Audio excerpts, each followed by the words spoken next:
That does not look good. You got that right. Good morning, good afternoon, or good evening, depending on when you're watching this. My name is Brandon Aries, and welcome to The Sanctuary. We are taking a different route in this dry January of movies because it's award season. So we're in the animated realm this week. And with that being said, let's talk movie. And this week, Justice League, A Crisis on Infinite Earths. To put it simply, without going into the deep cosmos of nerd mania, there are these two entities in the DC multiverse that people think are the same, but they're not, but they kind of are, but they're not. So there's the first entity, the Anti-Monitor, and he's trying to eradicate the DC multiverse and all the Earths that make it. Meanwhile, the Monitor, the other guy, is trying to recruit DC heroes to try and stop the Anti-Monitor from eradicating countless universes. The crisis on Infinite Earths. I feel like Jensen Ackles as Batman was a little more cunning than most portrayals, either trying to replicate Kevin Conroy, which is impossible, may he rest in peace, or they're just trying to replicate the other one.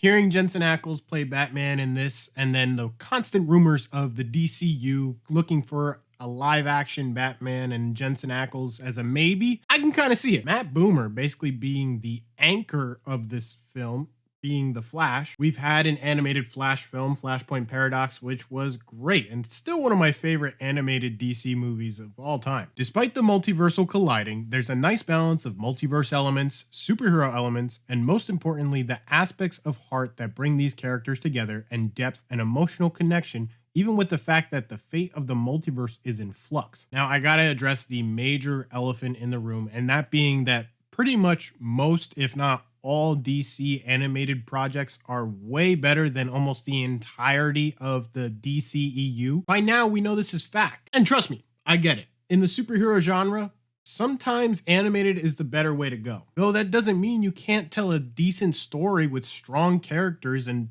development over time. What are you doing? I'm telling you, 9 times out of 10, it's like they get their ideas for these films through Mad Libs. All right, everybody, we got the pitch for Black Adam versus Superman. And guess what? He's gotta win. So let's start with a verb. Don't even get me started on that goober. It's kind of frustrating seeing the live action films fall flat where the animated films triumph. Now, that doesn't leave this film from being unscathed for critics, okay? Because the animation is all right. I don't know how I feel about this new animation style in the Tomorrowverse. The color use in this film is very flat for an animated movie. I mean, you would think that they would have more vibrant colors to give more pop. I mean, they're superheroes, for crying out loud. That, and especially if it's a two-parter, I would expect more. Speaking of two-parters, I'm not the biggest fan of them, especially when there's a decent time gap in between. 2026? You gotta be kidding me! Regardless, it's a lot for just the part one film to stand on and be that base to keep people going to see the second one. The pacing and the story is kind of all over the place, literally, as they're traversing through the multiverse, constant traveling to different Earths and meeting new heroes and meeting clones of other heroes and realizing what Earth is for who, and then you see how it gets messy? Another gripe that I wasn't a fan of is that it doesn't really get to the whole purpose of the title of the movie until about an hour into the movie. Mind you, this movie's an hour and a half. So why would it take so long to get down to the core of why all these heroes are here? It makes no sense. Animation-wise, this is probably one of the weaker ones in DC animation. This film's kind of cluttered,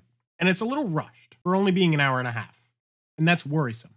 I remember when it ended, I was like, oh, yes, I gotta wait for part 2. Speaking of the end, when we get to the end, just before the credits roll, there's like this flashback scene, no pun intended, where the screen is like blurred, and it's blurred too much, where it kind of messes with your eyes. Then when it came to the ending to roll the credits, it ended in a way that kind of copied another two-parter film.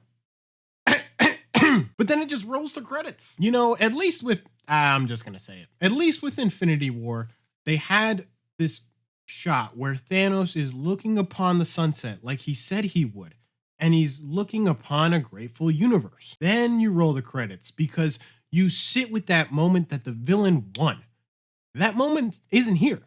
What happened? Did they win? Did the good guys win? The bad guys win? Huh? Just what am I supposed to do with that? I don't know. Dry January is not really speaking to me. You know why? Because now we're at the rating. I'm giving Justice League or Crisis on Infinite Earths Part 1 a 2.5. Maybe this will be better when it gets to Part 2, but I have no idea. It's not great. It's not bad, but it's not great. Am I going to remember it? It's already gone. There you go. That is a wrap on Justice League, A Crisis on Infinite Earths Part 1. Let me know if you're going to see it, or if you did see it, put down your comments below. If you enjoyed this video, please be sure to drop a like. It is always so much appreciated here in the Sanctuary. And if you're new, hit that subscribe button. And next to that is a notification bell for every week the Silver Boy pops up in your feed. And in case we don't see you, good afternoon, good evening, and good night. Peace.